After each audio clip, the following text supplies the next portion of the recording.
We're going to take a little look at femur arcs or dead bugs, looking at finding what we call hip disassociation.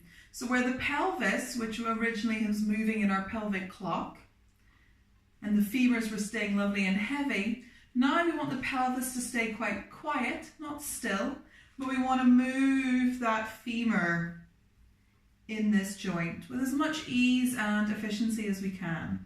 So again, you're lying in a supine position on your back. Feel free to support your head with a light and small cushion, arms by your side or on your pelvic clock. Taking a little moment to notice what's making contact with the floor, your feet, the pelvis, the back of the rib cage and the back of the head, and maybe your arms. Find this contact with the floor. Taking a little moment to soften the breath, maybe inhale and exhale. And then stand down into the left foot and float the right leg up to tabletop, a 90-90 position. And then release it back down towards the floor. As that foot comes down into the floor, could the left leg then come up to its 90-90 position and back down. Repeating this on either side a few times, as much as you want. How easy can you make it? How light can that femur float up and back down? You might find it easier to place both arms into the floor, and as you push into the left arm and the right foot, can you float the left leg up with a little bit more ease? Firing up that diagonal sling that we use when we walk.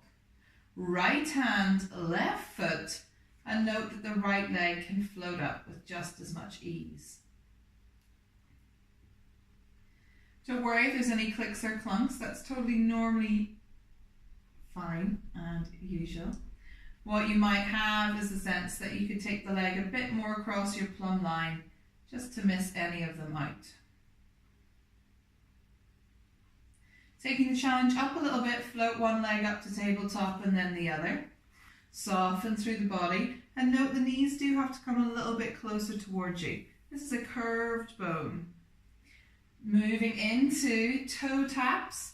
What would it feel like keeping the toes pointed to release one set of toes down to the floor and back up and then the other. Nice and slow, keeping your 12 and 6, soft ribs, quiet pelvis. Might be nice to move on an exhalation.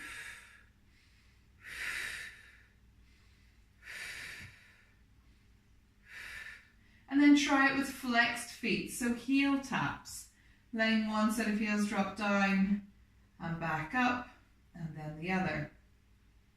Now again, you don't have to go all the way, you might just be going to here, keeping that lovely light sense of control, that floating leg. Nice, last one. And then release one foot down and then the other. Feel free to have a little roll of the legs side to side or a tilt of the pelvis, 12 and 6, 3 and 9.